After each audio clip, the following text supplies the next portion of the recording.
Good evening. We're going to open our program with an old African tradition of libation. We're going to do a shortened version of libation the way that I learned from one of my teachers, Baba Chief Bey. I would request that you assist me by just saying one word, Ashe.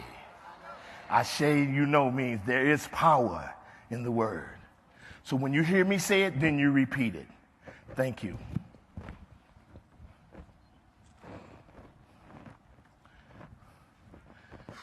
We use water. I'm not going to pour the water on the floor here. I'm going to do an improvised way, an innovative way of dealing this libation with my fingers in the water and sprinkling. So this shows that there's always innovation and creativity in what we do, even as it relates to tradition. Omitutu, cool waters. Oritutu, keep our heads cool. Onatutu, keep our roads cool. Ashe. Iletutu, keep our homes cool. Ashe. Tutu alaroye, keep the chieftaincy cool. Ashe. Tutu eshu, keep the guardian of the crossroads cool. The one who brings opposing forces together. Ashe. Mojuba, and I'm only going to use 5 of our ancestors that I'm sure you know, but I could use a lot. But I'm only using those 5. Mojuba, Mama Maya Angelou. Ashe. Mojuba, Mama Ruby D. Ashe. Mojuba, Baba Amiri Baraka. Ashe. Mojuba, Baba Vincent Harding. Ashe. Mojuba, Baba Asa Hilliard. Ashe. Bogbo Egum. We salute all of our ancestors, those known and unknown. Ashe. Ashe. Ashe.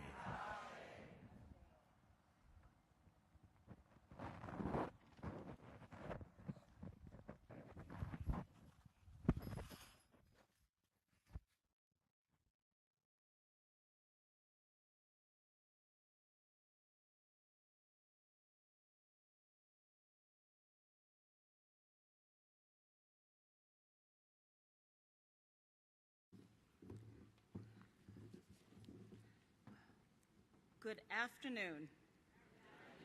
I would like to welcome you to the 2015 AERA Presidential Address entitled Morally Engaged Researchers Dismantling Epistemological Annihilation in the Age of Impunity. Before beginning introductory remarks for our President, I'd like to take a moment to acknowledge the many people who made this possible. The old saying is that it takes a village to raise a child. Well, it also takes a village and then some to pull off an AERA annual meeting. And this year is no exception. We have an extraordinary program, including representation from the Smithsonian, Congress, and the White House, a youth research festival, as well as a diversity of sessions from law, filmmaking, the NBA, and environmental ecological sustainability, to community engagement, activism, the human condition, labor, etc., all situated around our theme toward justice. I would like to thank the AERA staff, Felice and Lori and Kimberly and John and Sylvie and Tony and George and Elliot and all the other folks behind the scenes for their help and support. They make this look easy, and trust me, it is not, so thank you. I'd like to thank my graduate assistant and doctoral advisee, Alyssa Elmore, who worked tirelessly communicating with many of you for presidential sessions, as well as assisting me in other countless and sometimes thankless tasks. I'd also like to extend a shout out to my department chair, Eric Anderman, who was extremely understanding and supportive of my role as this year's program chair. Although my family isn't here, I want to thank them for my life and for the sacrifices and the floors they scrubbed so I could stand here before you.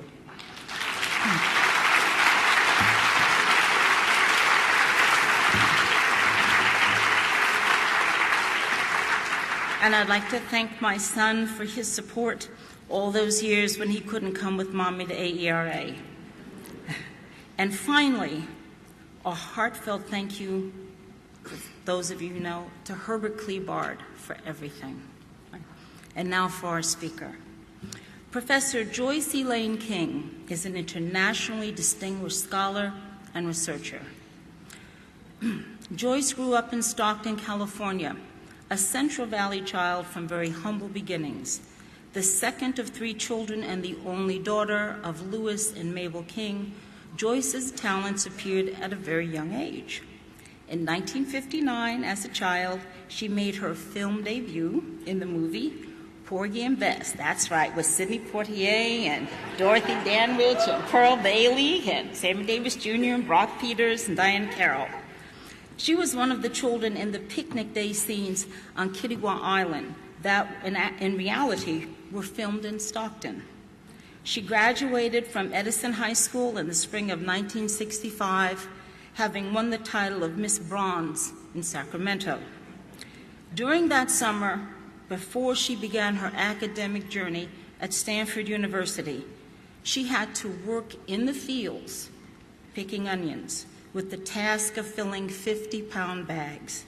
Yet this future president of AERA, even then, was resourceful and had a plan.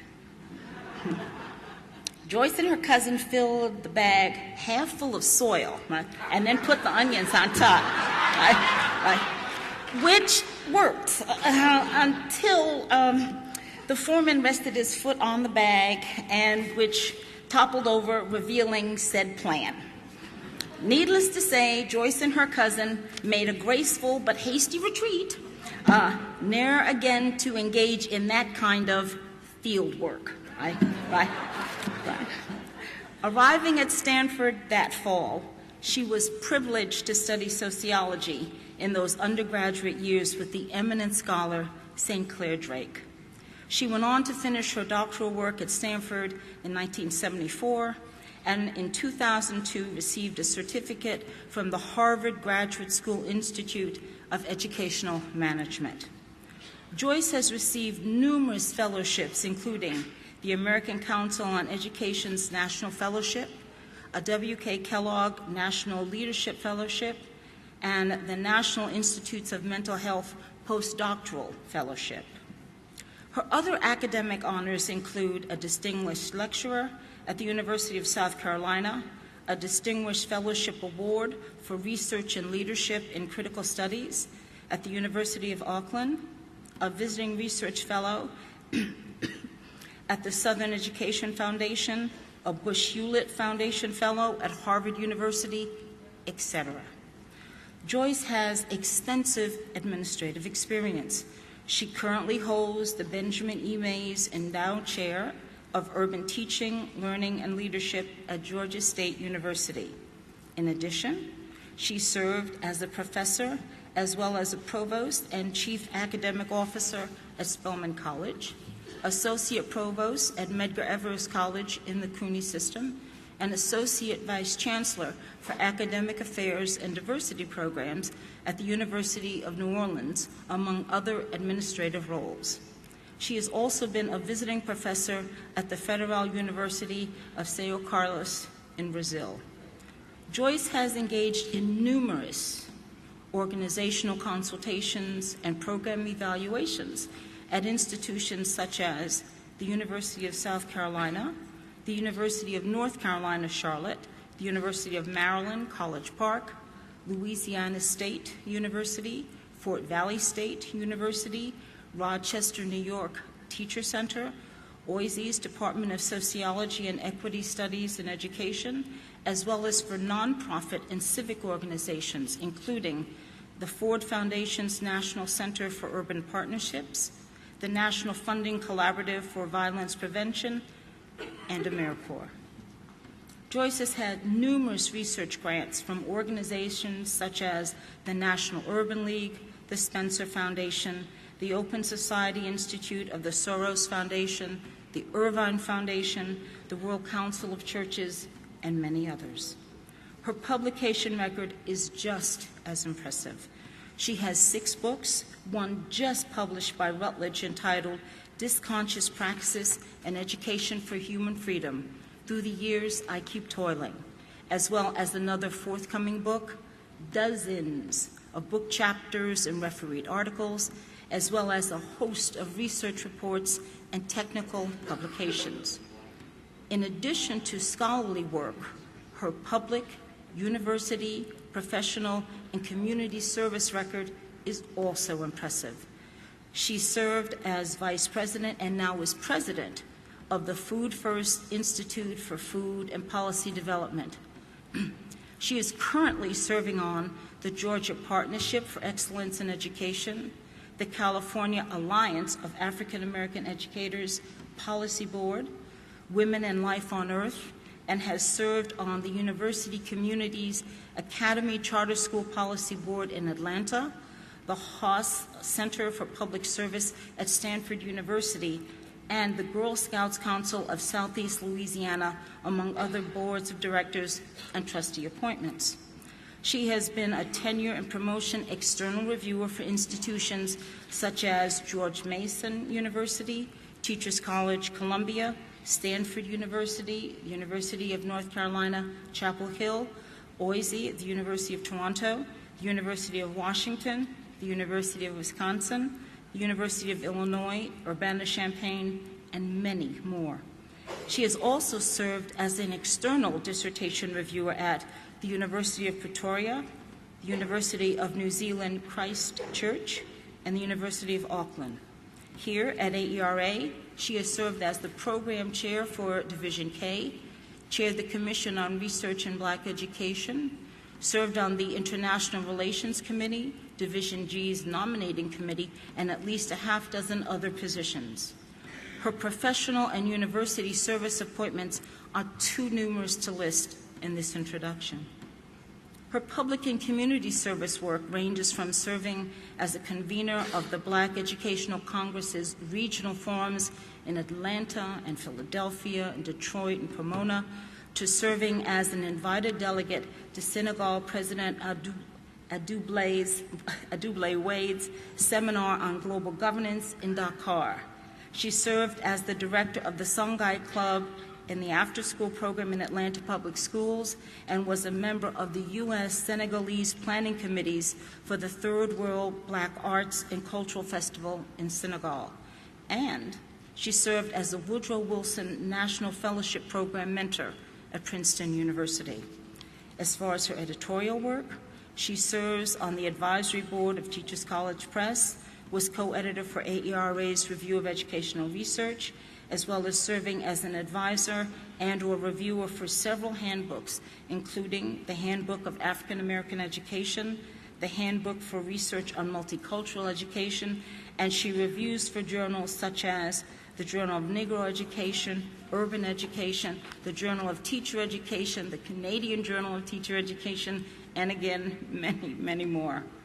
Joyce has received honors and awards from the Federal University of São Carlos, Brazil, the Congressional Black Caucus Education Brain Trust, a special Congressional Recognition Award from the 16th California State Assembly, the National Coalition of 100 Black Women of Atlanta, AERA's Distinguished Career Award, among many others.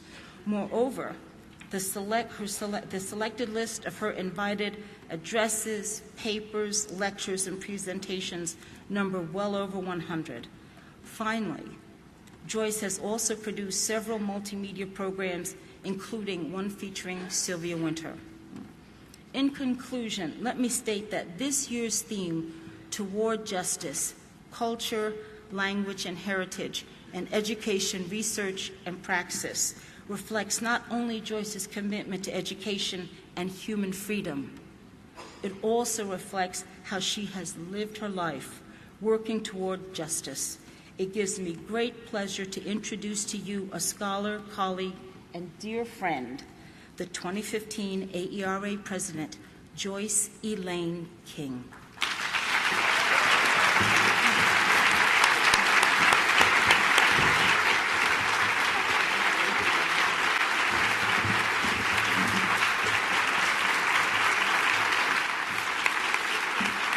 Thank you.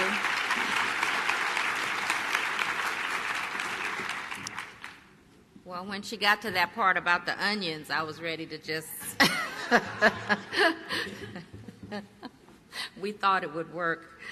I'd also like to thank the AERA staff that has made this work so much easier and got us to this point. And I have too many friends and colleagues to say thank you for. Some of them have said I might not have any friends left after this meeting.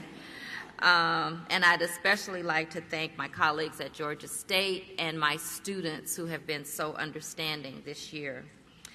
I want to acknowledge that we are gathered here today in the land of the Potawatomi Nation. Historians tell us that the first permanent resident here in this area was a black man, Jean-Baptiste Dusable. We could say he was an immigrant, a pioneer, a settler, who was born in Haiti, and Dusable's father was a Frenchman. His mother had been captured and enslaved as a young girl in the Congo, and she was brought to Haiti and given the name Suzanne. We don't know the name her family gave her, but Dusable gave his mother's name to his own daughter, Suzanne.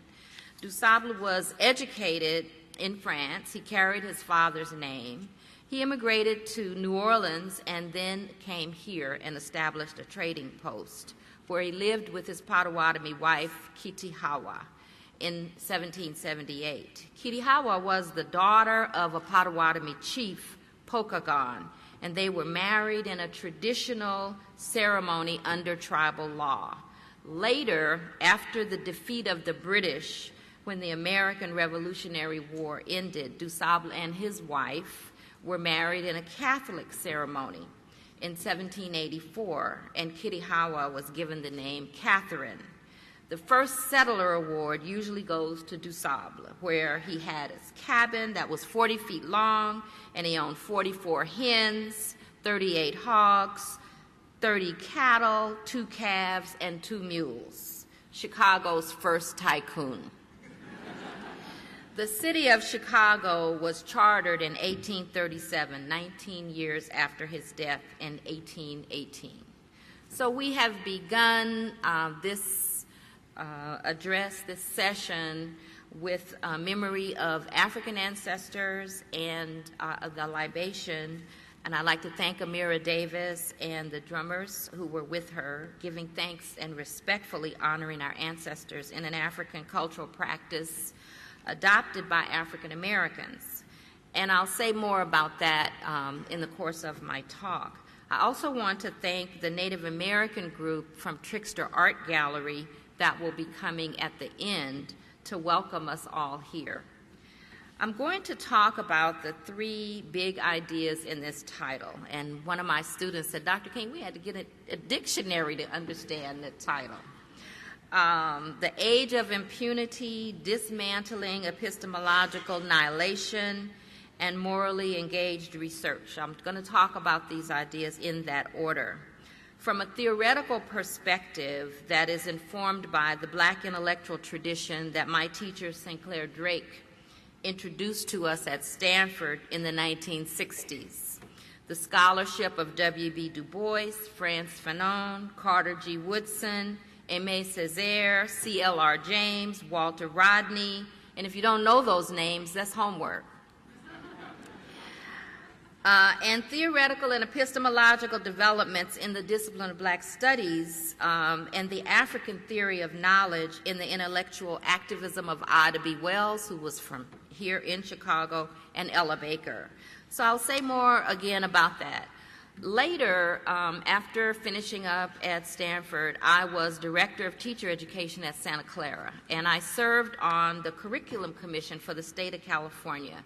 So I'm going to start this talk with a little story to illustrate these 3 big ideas.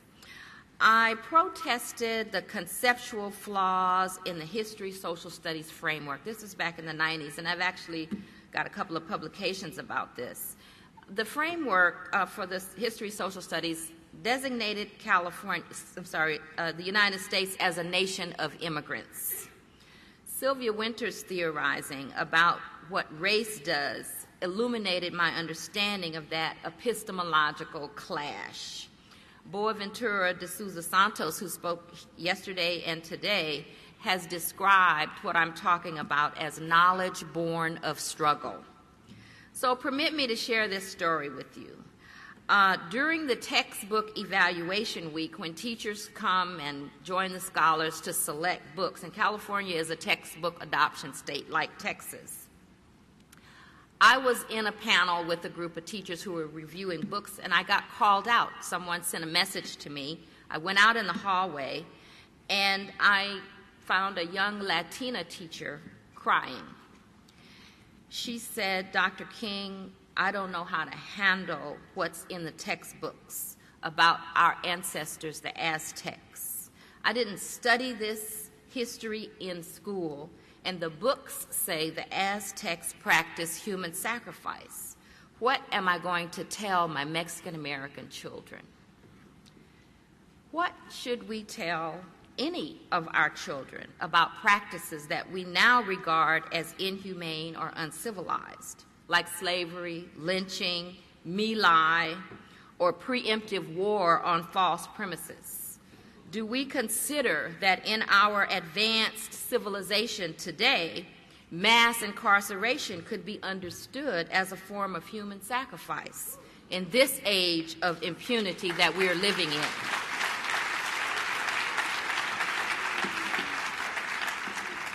Impunity means exemption from punishment or loss or escape from fines. Within international human rights law, impunity refers to the failure to bring perpetrators of human rights violations to justice. And as such, it constitutes a denial of victims' rights to justice and redress.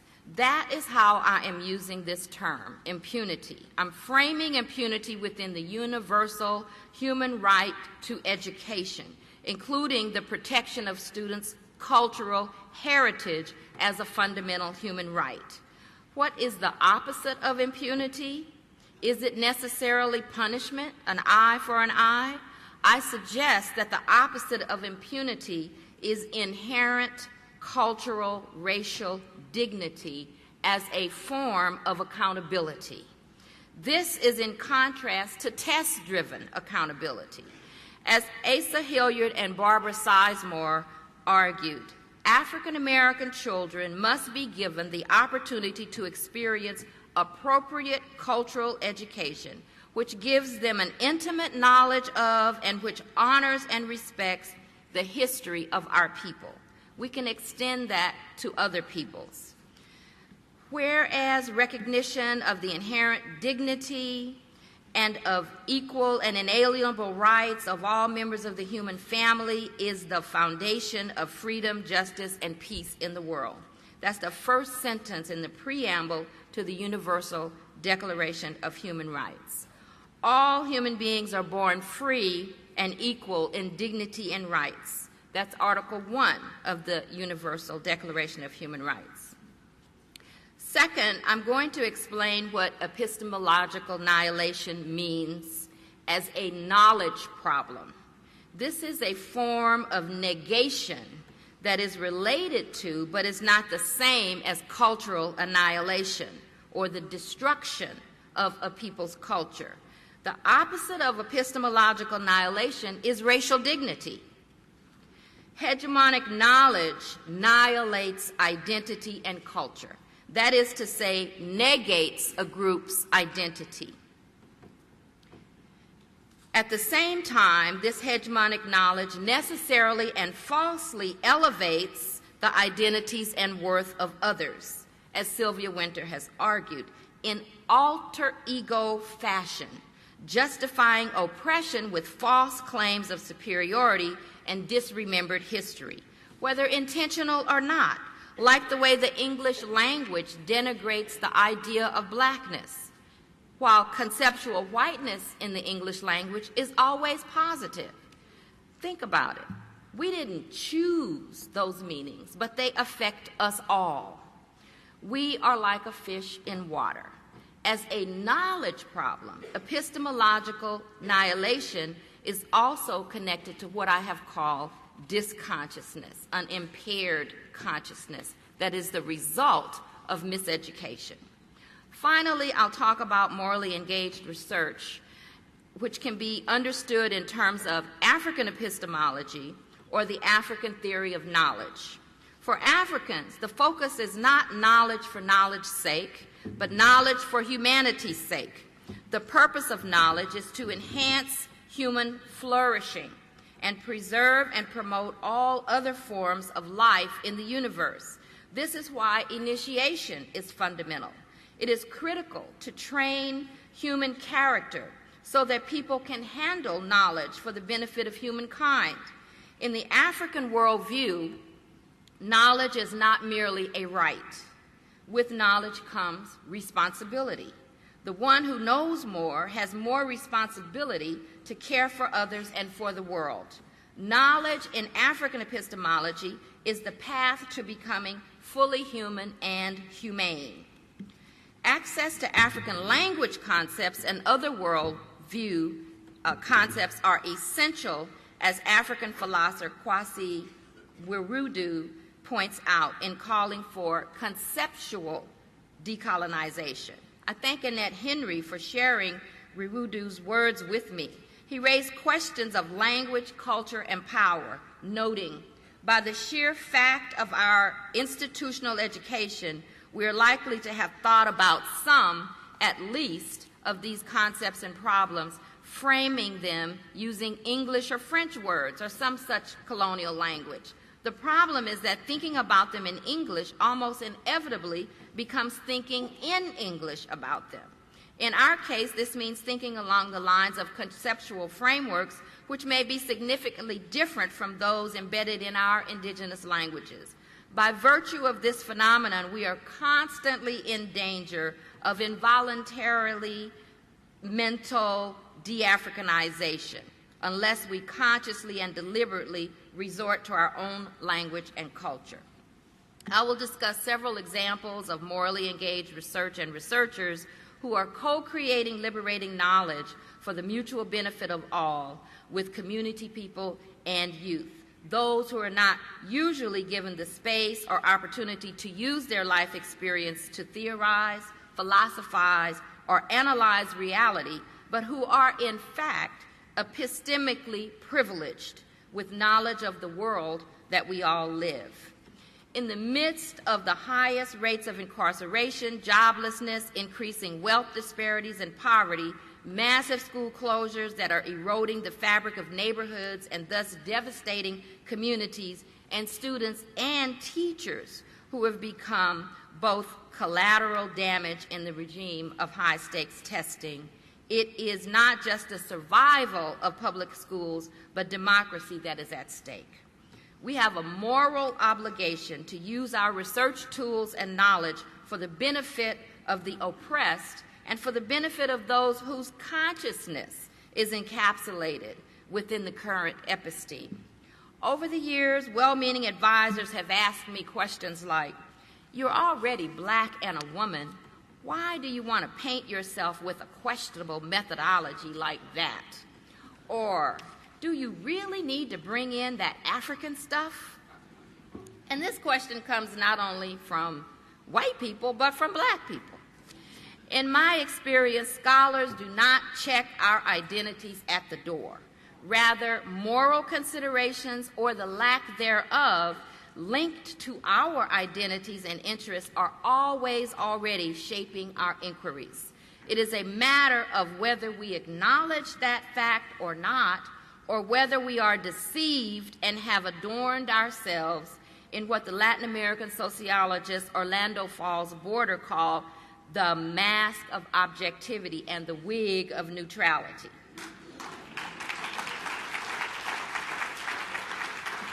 Thus, the challenge for the long haul is how do we do our work without unwittingly committing professional suicide, as Regent Adelaide Sanford often advises.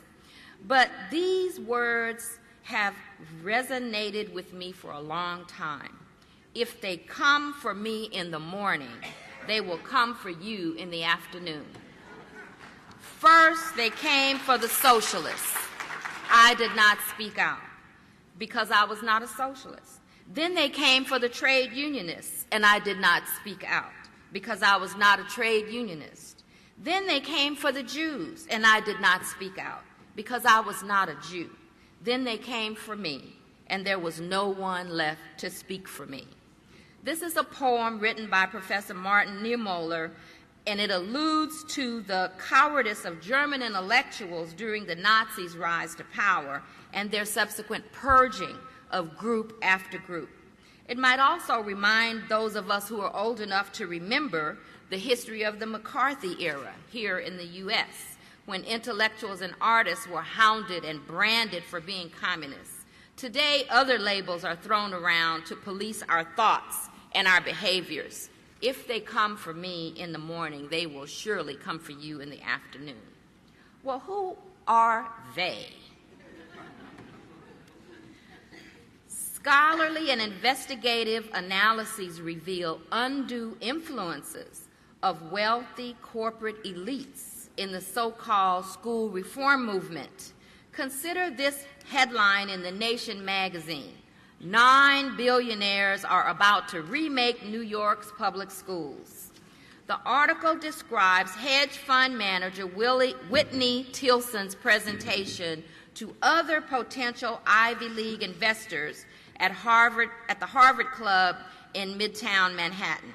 Speaking about the inequities these children face in the public school system, Tilson emphasizes the high percentage of poor Black and Latino children who could not read at a 4th grade level. Despite the role poverty plays, Tilson declares, this is not rocket science. Notice, on my list, there's no spend more money.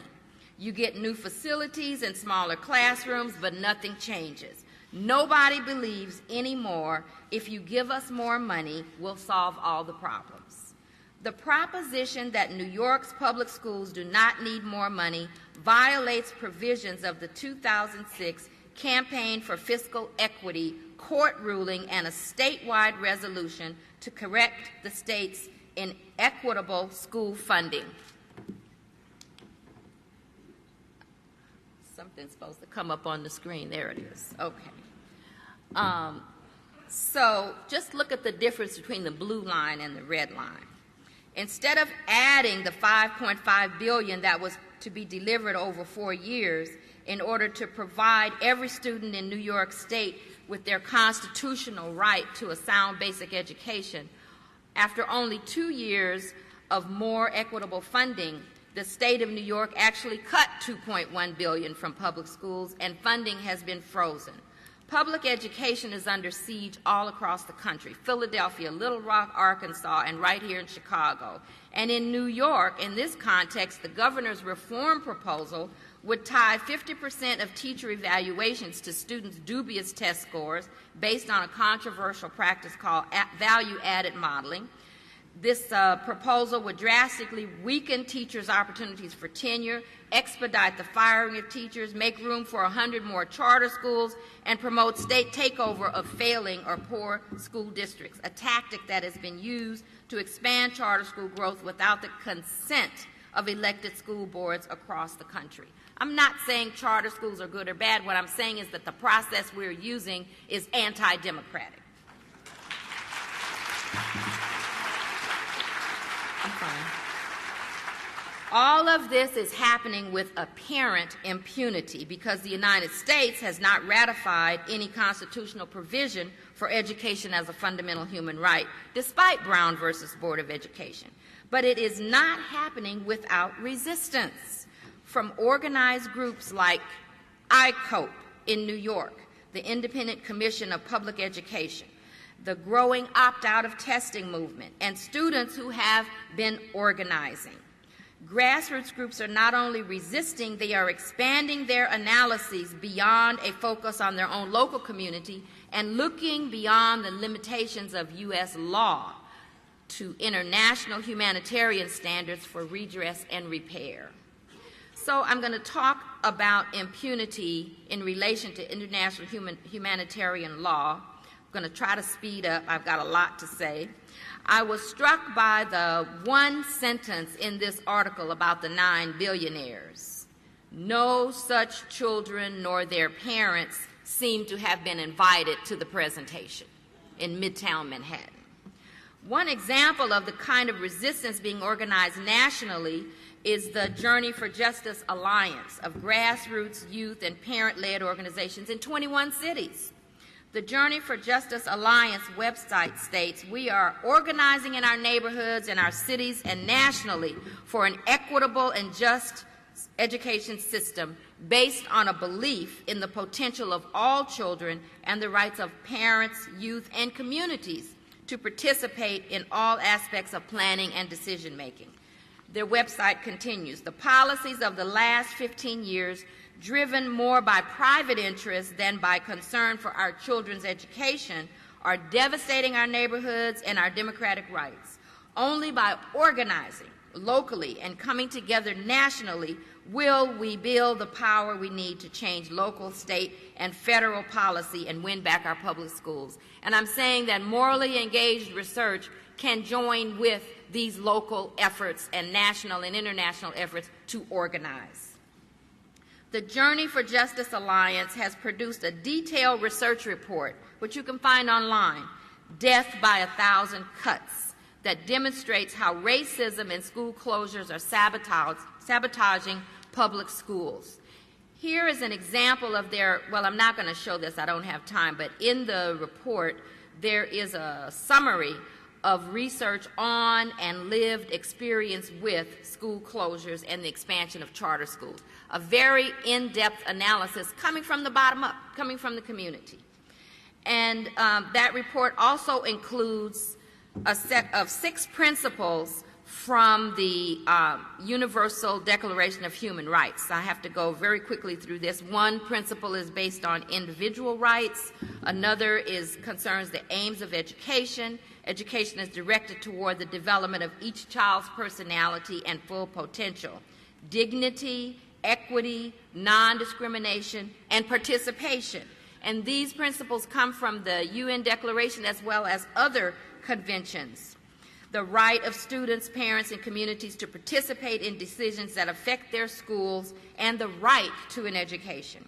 But because the U.S. Constitution, as I said earlier, has no provision for education as a fundamental human right, there's really no legal framework to independently adjudicate alleged breaches of international human rights law regarding education, or to compensate victims when those internationally agreed upon standards are not met with respect to education. The J4J Alliance calls for a set of 6 actions, and action 5 is the one that I want to focus on for a moment. The international humanitarian law that they are drawing upon suggests this action. The White House Domestic Policy Council, United Nations, and Permanent Court of International Justice should participate in a grassroots impact tour of the communities affected by mass school closure to hear from students, parents, educators, and community members and witness community-wide effects. Such an internationalization of the struggle for justice for African Americans and Latino Americans is, in this instance, to defend public education, is not without precedent.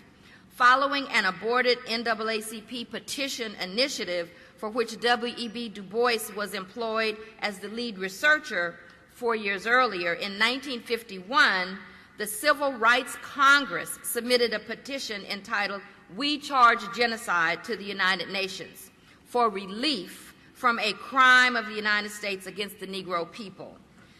Petitions were delivered simultaneously in New York and Paris. The leadership of this initiative included Paul Robeson. How many of you studied Paul Robeson in school?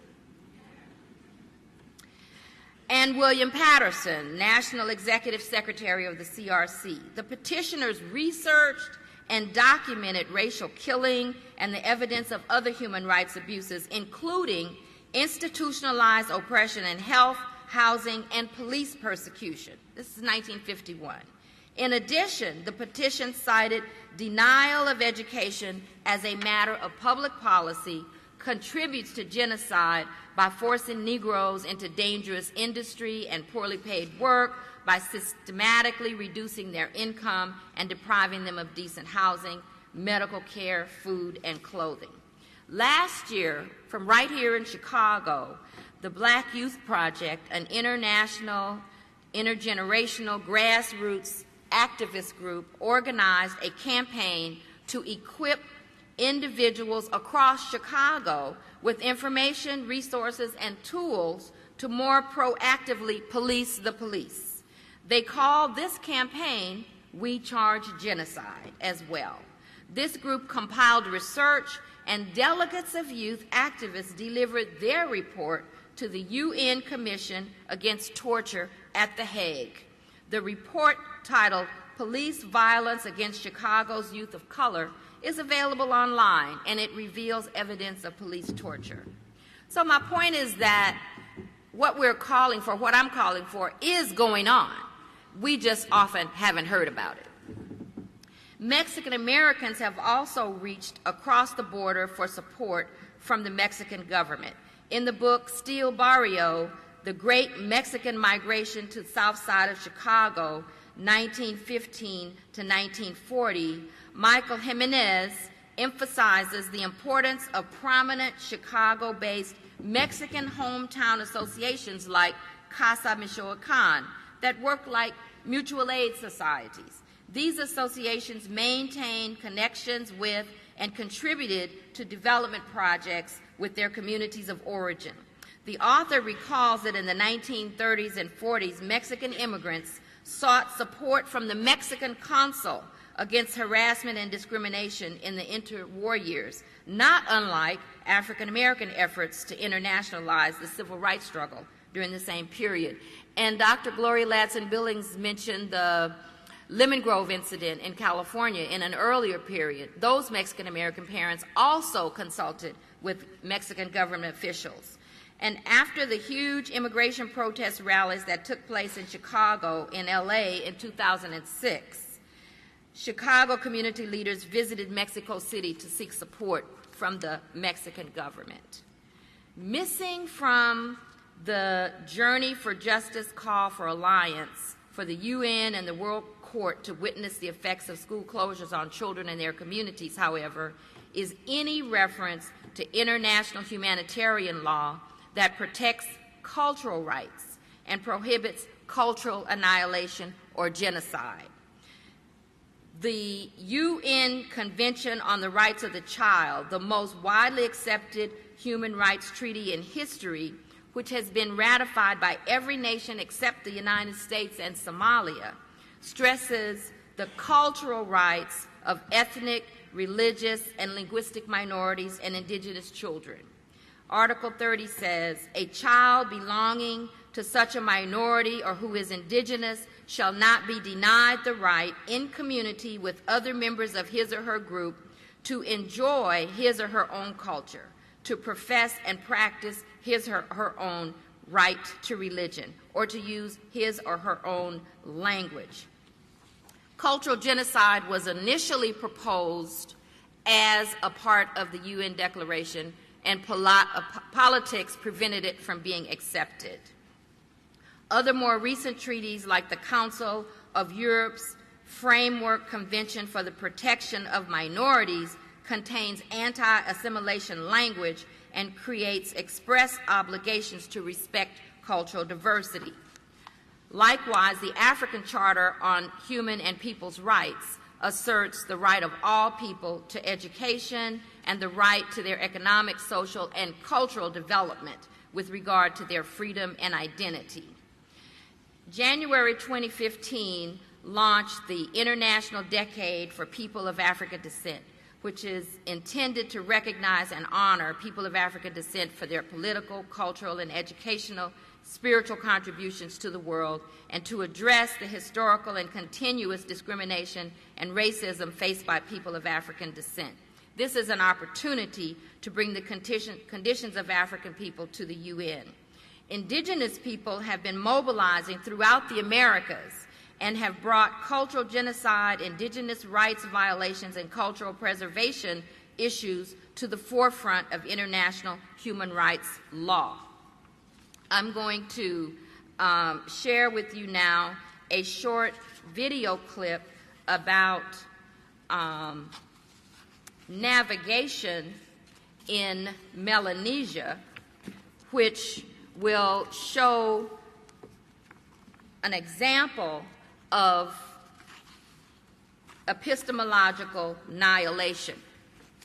And I'd like to present this example as one that also indicates to us what can happen when researchers join with community people to respect culture.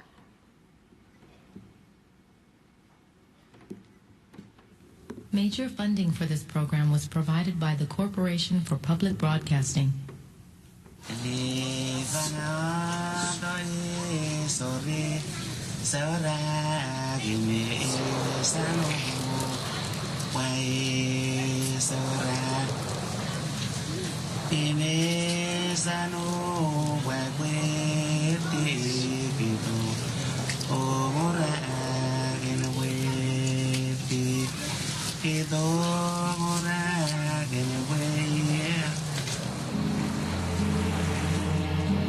I carried the first people to these islands. We sailed through oceans and heavens, followed rising and setting stars, with and against winds and currents, praying for a good voyage. To spirits we pray.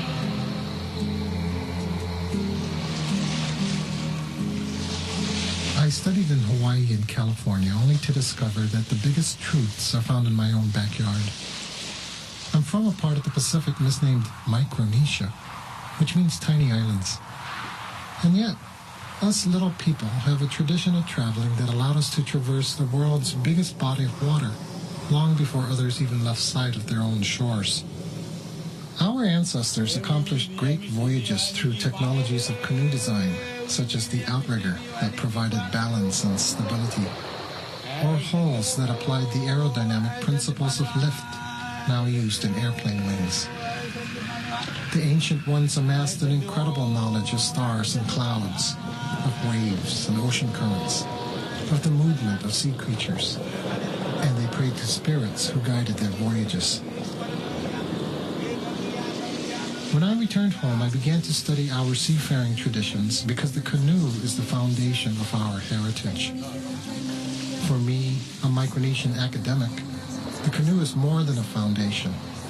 It is a metaphor for a history of island and islander travel. In my studies, I focused on two particular islands, Poloat in the Central Carolines and Guam in the Marianas, where I live. The Poloatese today are famous because they continue to carve and sail canoes using the old methods, while the Chamorros were famous in the past for having the fastest and the most beautiful canoes in the world.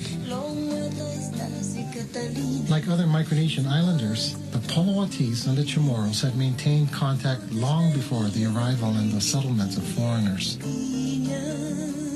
At the outset of colonial rule, these ties were severed. Today, a new generation of Poloatese and Chamorros reconnect the old links in an effort to preserve ancient traditions. In modern times, ancient traditions continue to explore new horizons.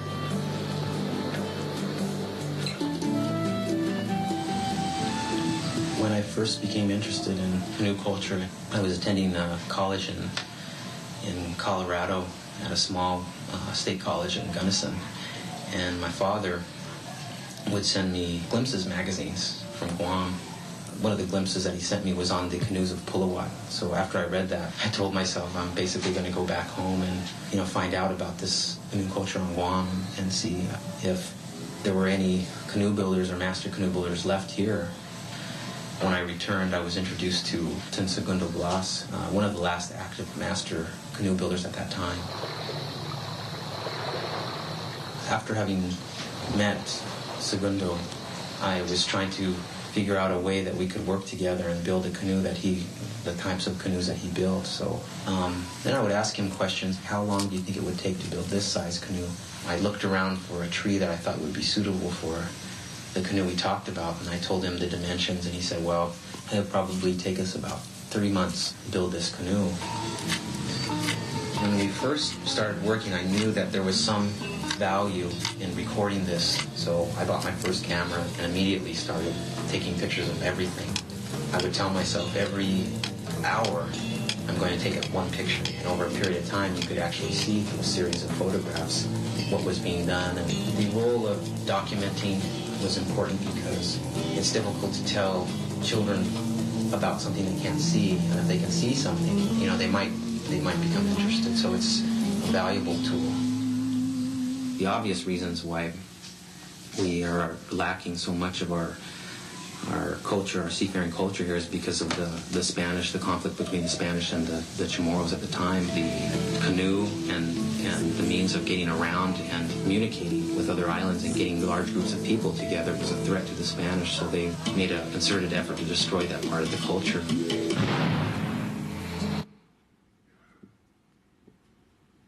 So what this documentary talks about is the knowledge that the traditional seafaring people have, their epistemology, what they know about navigation and how they know without the use of scientific instruments like the compass or GPS. It is recorded in their memory, their songs, and the design of their outrigger canoes. The scholar says the ancient ones amassed an incredible knowledge of stars, clouds, and waves and ocean currents, about the movements of sea creatures, and they prayed to the spirits who guided their voyages. When I served on the Curriculum Commission, we were reviewing science textbooks for adoption, and I suggested that this knowledge about seafaring navigation could be included in the science textbooks. They said, "You can't put that in a science textbook. That's religion." I say epistemological annihilation.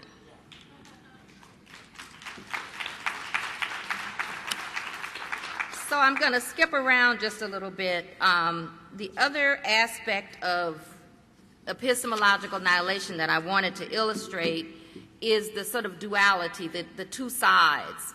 This is what happens to the culture of indigenous people, but what happens to the oppressor group, the privileged group? What happens is their humanity is attenuated, is short-circuited, is cut off. When I also served, during the time that I was on the Curriculum Commission, a reporter in Palo Alto, the upscale community, asked a teacher there, "Well, what do you think about the conflict with these textbooks?" She said, "Well, we don't have any of those children in our classroom, so it really isn't a problem for us." So that led me to this concept of disconscious racism, an uncritical habit of mind that suggests justification of inequity and exploitation by accepting the existing order of things as given. It's not an absence of consciousness, but an impaired consciousness. And we're still dealing with this conflict over knowledge, this epistemological battle. If you think about what's happening in Tucson, Arizona, with the banning of the Mexican American Studies program. So in January, 2 students from that program actually sued the state of Arizona. Maya Arce and Karina Eliza Lopez filed a lawsuit that was heard by the 9th U.S. Court of Appeals for the 9th Circuit. And their attorney pointed out that a study in the American Educational Research Journal concluded that that curriculum boosted student achievement.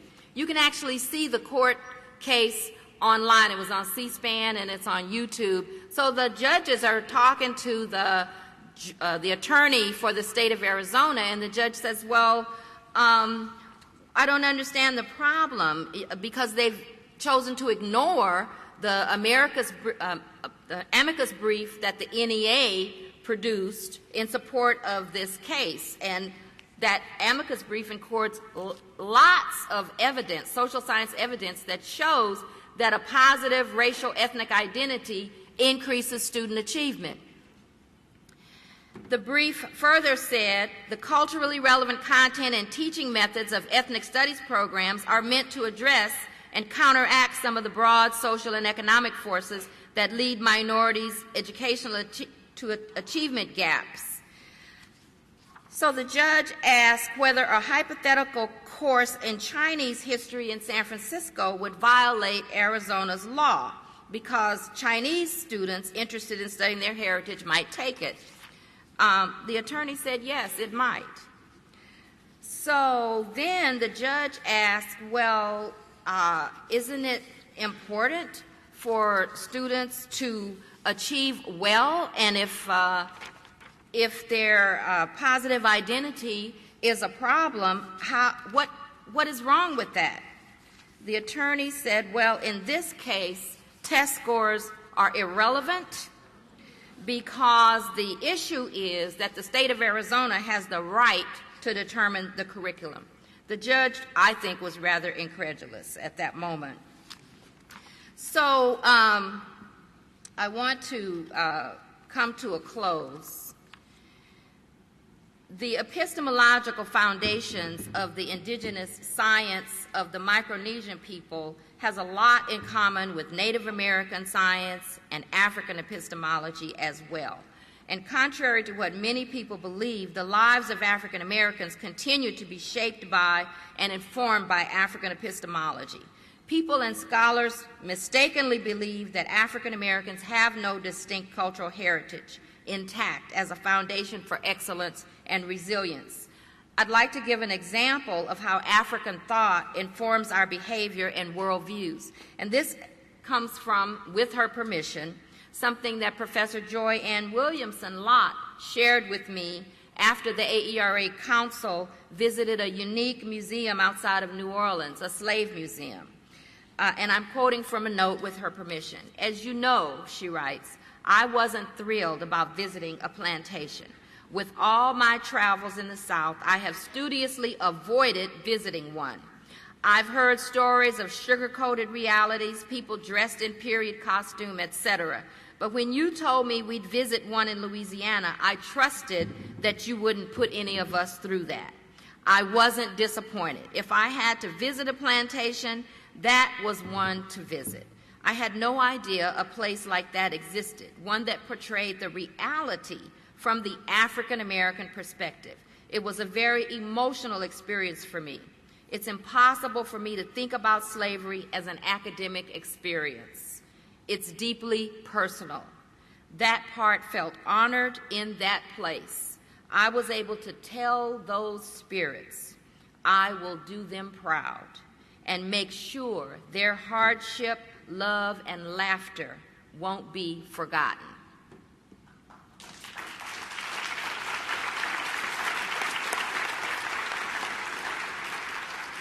Now I'm going to share with you something from my own family tradition. This is my mother speaking during an interview that we did with her before she passed away, and that's her and my granddaughter, Jordan. This is an example of African epistemology in my own family. And my mother's telling us a story that I've heard many times about what happened with her grandmother. I'm going to just summarize in case her voice isn't strong enough for you to get every word. She's talking about going fishing with her grandmother and walking ahead of her grandmother, and her grandmother looking at her foot tracks in the sand and what she tells her about her life based upon her reading of the foot tracks in the sand. Children during that time, during the weekdays, they did not wear their shoes. They would just be barefoot.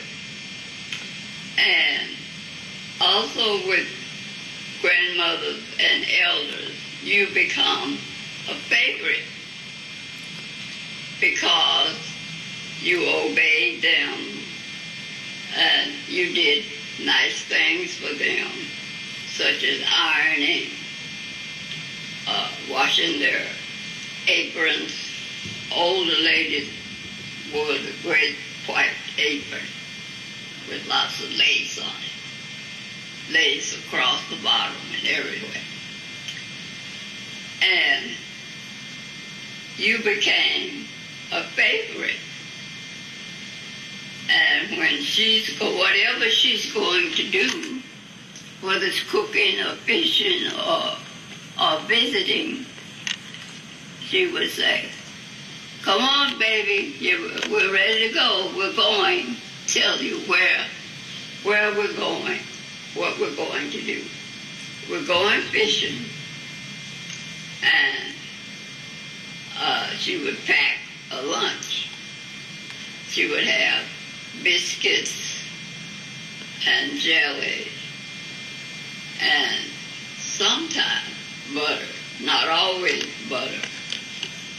And she would pack that in a cloth bag. We would ordinarily pack it in a paper bag, but she would pack it. We didn't have paper bags that much. When somebody brought something from the store, the paper bag was usually used up or torn or wasn't in good shape to travel anymore after one trip. And after being with your grandmother so often, and you knew exactly her habits and what she wanted, and you would travel. You would walk real close to her, ahead of her, walking ahead of her, and traveling around the neighborhood in walking distance was sandy land. So you were just happy entertaining yourself with little words and songs and jumping, and you were just a happy child. So my grandmother we would slow down, and she would put her hand on top of my head, and she'd say, you're going to be something. You're going to really amount to something. But I won't be here. That's what she said. I won't be here, but you're going to amount to something. I can tell by the track in the sand. She would look at my foot track in the sand, and I thought, oh, that's so silly. Oh, that's nothing. But she was able to sum up my life, my success in my track in the sand. And I didn't forget that, but I ignored it at the time. I thought, oh, sure, that's nothing. I was about 7 or 8, just right to put her hand on my head. And by us being close, I loved her very much, and I was very close to her. And whatever she said, I kind of thought it was law, and yet I shoved it off, shoved. And she died when I was about 13.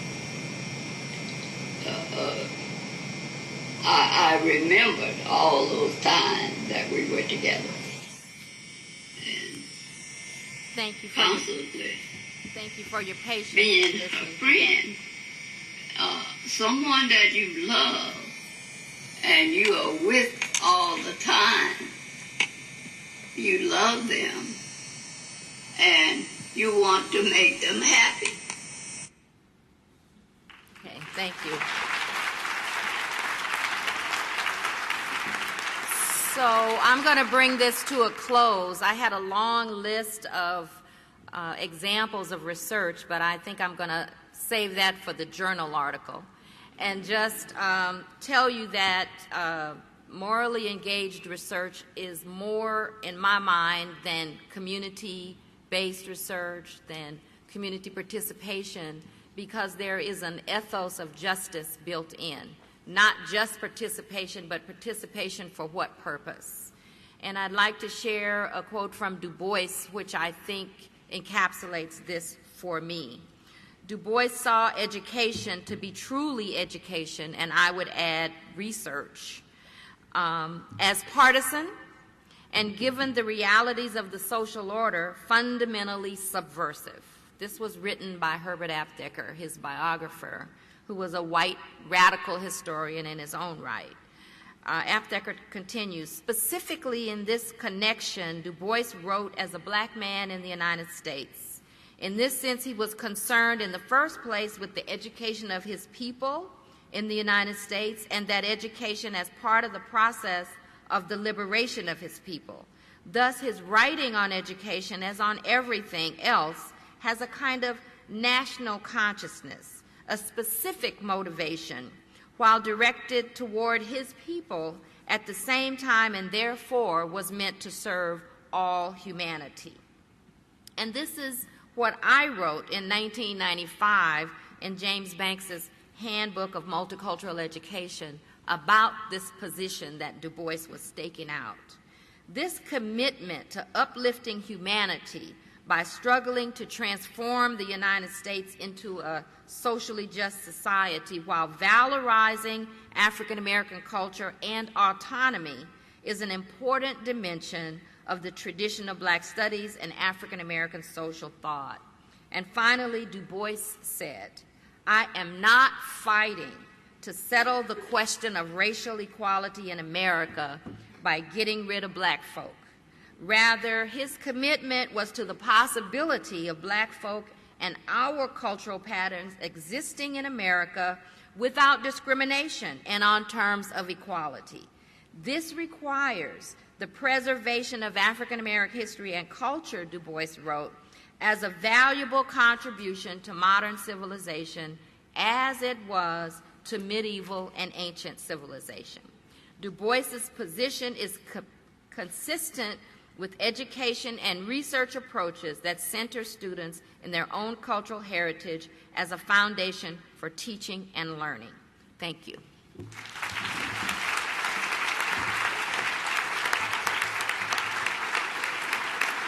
Thank you. Thank you.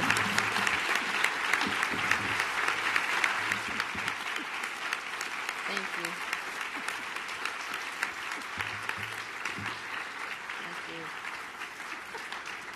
What a surprise.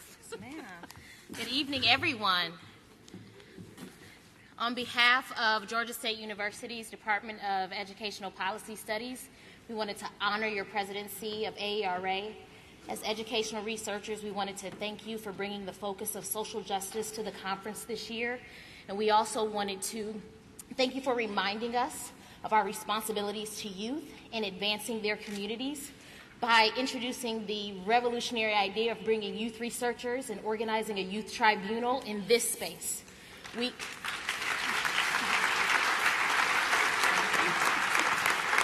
are honored to work with you and to learn from the example that your scholarship and service provide. Thank you. Thank you. Thank you. Thank you.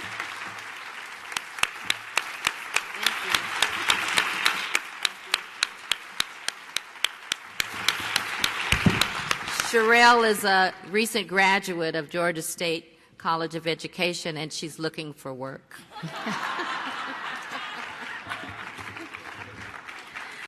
So now I have the pleasure of calling next year's president of AERA, Dr. Jeannie Oakes, to come and accept the gavel.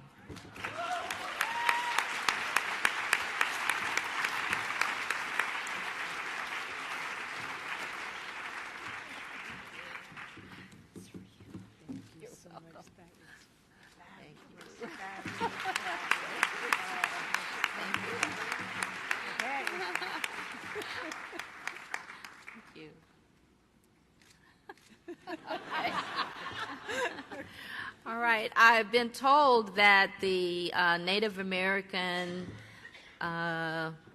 Trickster Gallery folks are here. Is that true? Hi, is that Joe? Come on.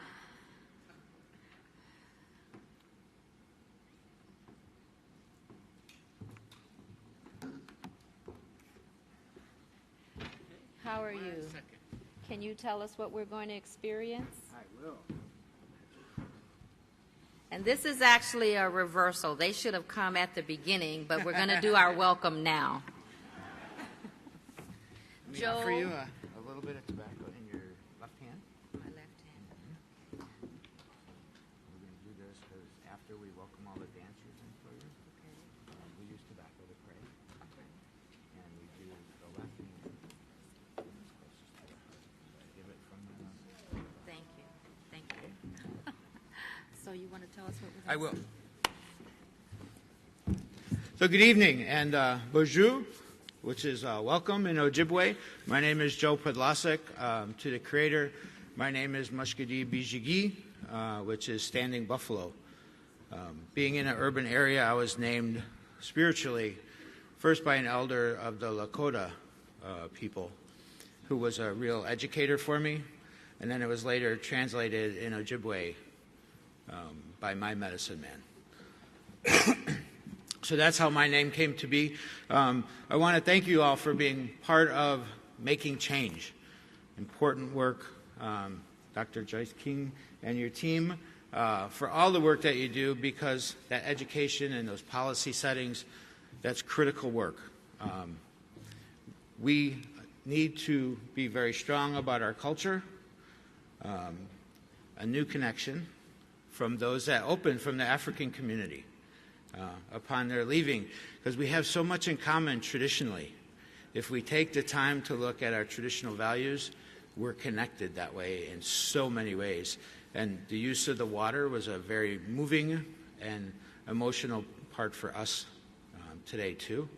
But for right now, I wanted to introduce Mr. Dave Spencer, who's from the Navajo and Choctaw Nations. He's going to sing some songs for us. We're going to bring in our dancers to celebrate this amazing day and the year that has been provided to us by Miss King. So let's do that. And then we're going to offer up a little prayer. I'll talk about the dancers real briefly after they come in. And then we're going to do a special song for you.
And thank you, Dave, for that beautiful song. I'll quickly explain what you just had the amazing opportunity to witness. We got to start with our drum. The drum is the heartbeat of who we are.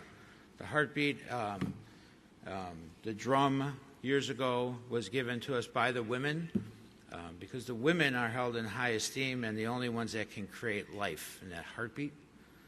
So to create balance in life, they gifted us this drum. So that's always the heartbeat of who we are, and life is about balance and finding good things. We have the opportunity for the Francisco family to join us. Paula and her children, and they are in the young ladies there are in the jingle dress, which is our medicine dress. So that's sharing good feelings today. That the cones, the shush shush sound is sharing medicine, and that's in Ojibwe style. The young men are in traditional and grass dance.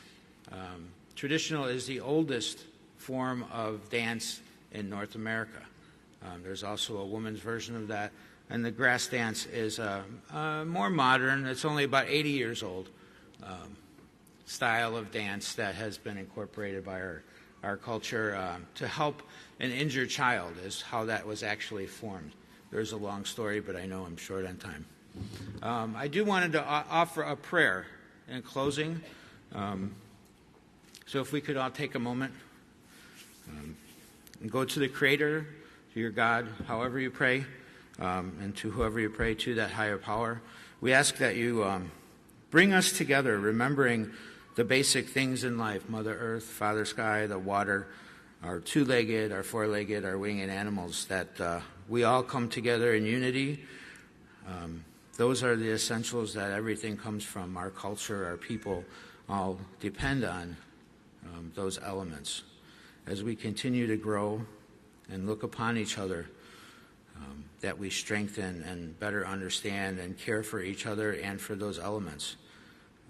This room and this movement has a lot of power to move that in a good and powerful way. There's a lot of educated people here that can set policies to help those values. Please look over them and continue to guide them in a good way so this work can continue to blend this education of culture together with policy. So I ask you, look over us for another year, and thank you.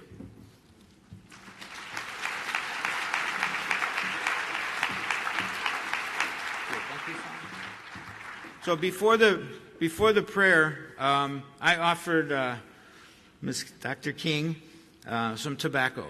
For us, that is a way of saying thank you. It's an old way that has come from generations, and sharing that, and we'd like to keep that alive everywhere we go. And again, we share it from left hand to left hand, which is closest to your heart. So when you give a gift of tobacco or of Mother Earth, things that have grown from her, it's with all of our heart we say thank you. A lot of times that's all it takes to ask somebody to do something. It's about a gift, not what the gift is. It wasn't about bringing a bag of tobacco. It was about the gift and the intent. It's not the quantity. It's about what you feel here and what you share. And as long as that continues, which I think it will in this room, I've been waiting and spending some time here and talking to people, and there's some really great people here. So we would like to share a thank you song in our way. So if we could all stand for this, I'd appreciate that. And this is for Dr. King.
Thank you all.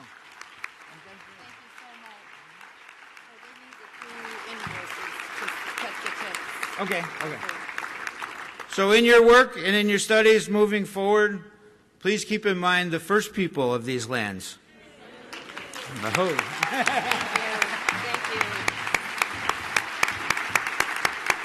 Thank you, everybody. We have a reception for you outside. Thank you for coming and for being so wonderful.